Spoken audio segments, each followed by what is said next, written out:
नमस्कार, मी यामिनी दळवी. बुलेटिनमध्ये तुम्हा सगळ्यांचं स्वागत. आणि बुलेटिनच्या सुरुवातीला राज्याच्या राजकारणामधली एक मोठी बातमी. मतभेद विसरून मनोमिलन झालेले ठाकरे बंधू आज पुन्हा एकदा एकत्र आलेत. राज ठाकरे आणि उद्धव ठाकरे आज मातोश्री निवासस्थानी पुन्हा सहकुटुंब एकत्र दिसतायत.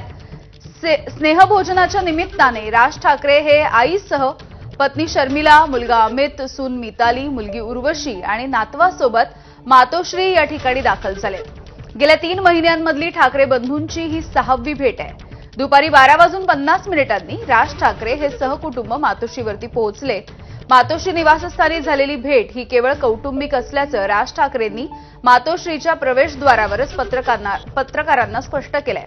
महापालिका निवडणुकांशी याचा कोणताही संबंध नाही असं देखील त्यांनी त्यांच्या शैलीमध्ये सांगितलं.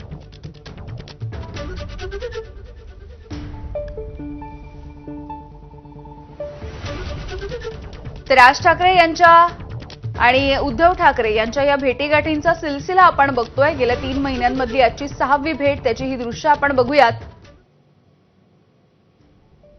मराठी विजय मेळावा 5 जुलैला होता. वरळी डोम इथे हा मेळावा होता.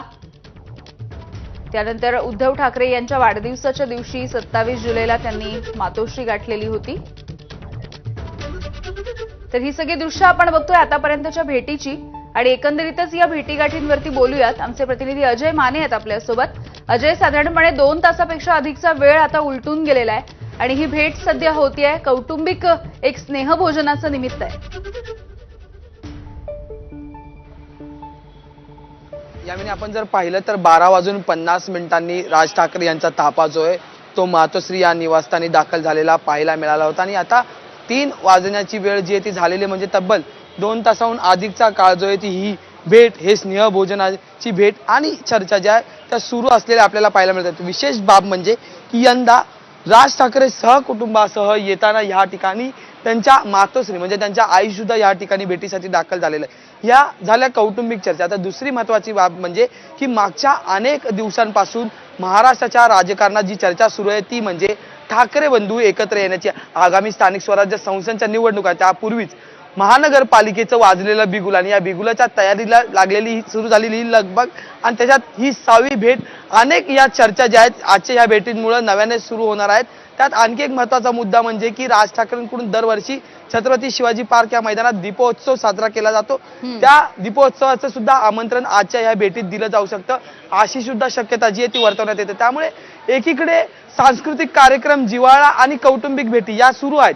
पण दुसरी बाब म्हणजे की ज्या मुद्द्यासाठी ठाकरे बंधूंची युती होणार आहे ती म्हणजे आगामी काळात होणाऱ्या स्थानिक स्वराज्य संस्थांच्या आणि विशेषतः मुंबई महानगरपालिकेच्या निवडणुकीकडे सगळ्यांचंच लक्ष लागलेलं आहे. आणि त्यापूर्वी ह्या भेटींचं सत्र जे वाढलेले, एवढा मोठा दुरावा होता त्याची जवळीक वाढताना पाहायला मिळाली होती. पण आता जवळीक वाढून जे ते भेटींचे सिलसिले जे ते सुरू झालेले आहेत. आणि या भेटींच्या सिलसिल्यात फक्त ठाकरे बंधू एकत्र नाही आले तर ठाकरे कुटुंब एकत्र आलेलं आपल्याला पाहायला मिळते. या आधी उद्धव ठाकरे कुटुंब जे ते शिवतीर्थ या निवासस्थानी स्नेहभोजनासाठी गेलं होतं 10 सप्टेंबरच्या दिवशी. आणि त्याच्यानंतर आज जे ते राज ठाकरे सहकुटुंब आईंना घेऊन जे ते उद्धव ठाकरेंच्या भेटीला आलेले आहेत. पण एक बाब आधी नमूद करण्याची गरज आहे ती म्हणजे की दोन्ही नेते 2 वेगळ्या पक्षांचे पक्षप्रमुख आहेत. म्हणजे महाराष्ट्र नवनिर्माण सेना या पक्षाचे अध्यक्ष राज ठाकरे तर ठाकरेंच्या शिवसेनेचे प्रमुख उद्धव ठाकरे. त्यामुळे राजकीय नेते ज्यावेळी भेटतात, जरी ते स्नेहभोजन असेल, सांस्कृतिक कार्यक्रम असेल, पण राजकीय नेते भेटतात तेव्हा राजकारण आणि राजकीय चर्चा ह्या नक्कीच होतात. आणि त्यातच ज्या पाऊल खुणा मुंबई महानगरपालिकेच्या अनुषंगाने, युतीच्या अनुषंगाने पडलेल्या आहेत, चर्चा सुरू झालेल्या आहेत, त्या पार्श्वभूमीवर आजच्या भेटीत नेमक्या काय चर्चा होतात हे सुद्धा पाहणं महत्त्वाचं ठरणार आहे. आणि आगामी काळात ज्या मुंबई महानगरपालिकेच्या निवडणुका लागल्या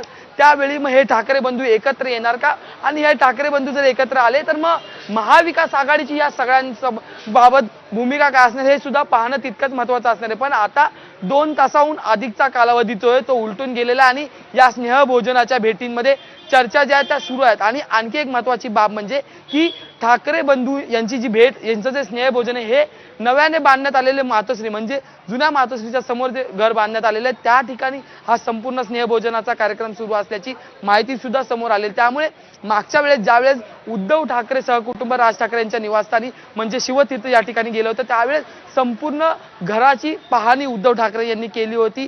आठवणीचे बाळासाहेब आणि त्यांचे असलेले फोटो, प्रबोधनकारांचे असलेले फोटो यांच्यासोबत यांच्या फ्रेम समोर जे आहे ते फोटो सेशन या आधी झालेलं आपल्याला पाहायला मिळालं होतं. त्यामुळे आज दोन्ही कुटुंब एकत्र येऊन त्यासोबतच एक ज्येष्ठ कुटुंबातील व्यक्ती सुद्धा या ठिकाणी उपस्थित असणार. त्यामुळे नेमकं आज कोणत्या फ्रेमच्या समोर फोटो सेशन होणार हे सुद्धा पाहणं तितकंच महत्वाचं असणार आहे. यामिनी, अगदी अजय, वेळोवेळी अपडेट जाणून घेऊ. तुर्तास धन्यवाद माहितीसाठी. तर याच भेटीच्या दरम्यान चंद्रशेखर बावनकुळे यांनी नेमकी काय प्रतिक्रिया दिली आहे आपण बघूयात. चांगला आहे. उद्धवजी आणि राजसाहेब हे पारिवारिक ते भाऊ आहेत. शेवटी या राज्याची, देशाची सांस्कृतिक आणि पारिवारिक परंपरा आहे. दीपावलीच्या पावन पर्वावर आपले परिवार एक आले पाहिजे, परिवारातले सर्व घरातले नातवंड एक आले पाहिजे, आमच्या घरातल्या सर्व बहिणी एक आल्या पाहिजे. यामध्ये मला वाटतं माझ्यासारख्या कार्यकर्त्यांनी याकडे राजकारणासारखं बघू नये.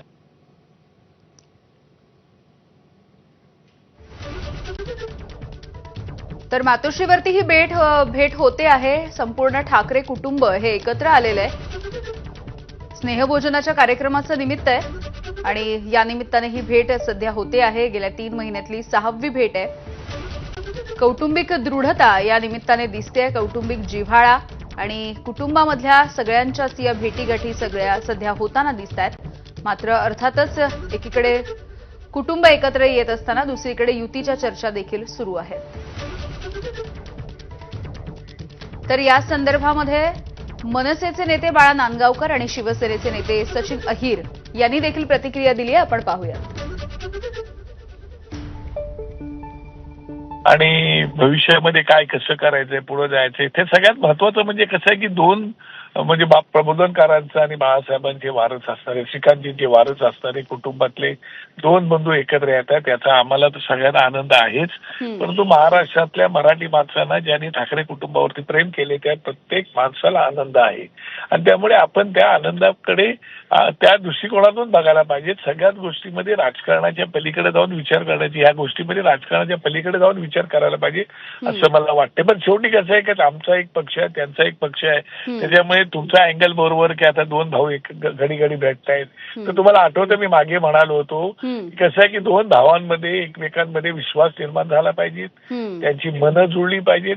एकदा विश्वास निर्माण झाला आणि मनं जुळली तर ते एकत्र कधी येऊ शकतात. आणि मला वाटतं की आता वारंवार या भेटीतून आपल्या निदर्शनात असं येतंय केवळ आपल्याच नाही तर महाराष्ट्रातल्या तमाम मराठी माणसांच्या आणि इतर ठाकरे कुटुंबावरती प्रेम करणारे इतरही भाषिक आहेत त्यांचे लक्षात येते की दोन कुटुंब आता एकत्र येतात, एकमेकांच्या गाठीभेटी होत आहेत. आता घरातल्या कुटुंबासोबत जेवण वगैरे करतायत, त्यांना एकमेकांना निमंत्रण देतात. ही खरंच आनंदाची गोष्ट आहे. राजकीय चर्चा राजकीय व्यासपीठावर स्वाभाविकच होणारच आहे. पण मनोमिलन स्वाभाविक आहे की एवढे वर्षाचं मी असं म्हणेन गॅप आहे असं म्हटलं तरी अयोग्य होणार नाही. तर एकमेकांना सामाजिक किंवा कुठच्या तरी कौटुंबिक कार्यक्रमावाले आपण एकमेकांना दिसत असतो, बघत असतो. पण आता बोलणं, चालणं किंवा एकमेकांशी संवाद साधणं हा एक कौटुंबिक जो एकोपा आहे तो मला असं वाटतं त्याचा एक भाग म्हणूनच ह्याच्याकडे बघायला पाहिजे. आणि चांगली गोष्ट आहे ना की ज्या अर्थी ते त्यांच्या घरी येतात, हे यांच्या घरी येतात, हे राहायलाच पाहिजे. माझी तर अशी विनंती राहणार आहे की ह्यांना राजकीय चष्मेमध्ये आणि विशेषतः त्या मीडिया कॅप्चर करून हे का आले किंवा का नाही आले हे केलं तर ते अजून संवाद पुढे कमी होता कामा नये किंवा हे होता कामा नये. कारण शेवटी कौटुंबिक आपण एकमेकांच्या घरात जातो, ते इकडे येतं हे चालूच राहणार आहे. काही ना काहीतरी निमित्त असेल, काही ना काहीतरी सुखात असेल, दुःखात असेल आणि ती सुरुवात झालेली असं म्हणायला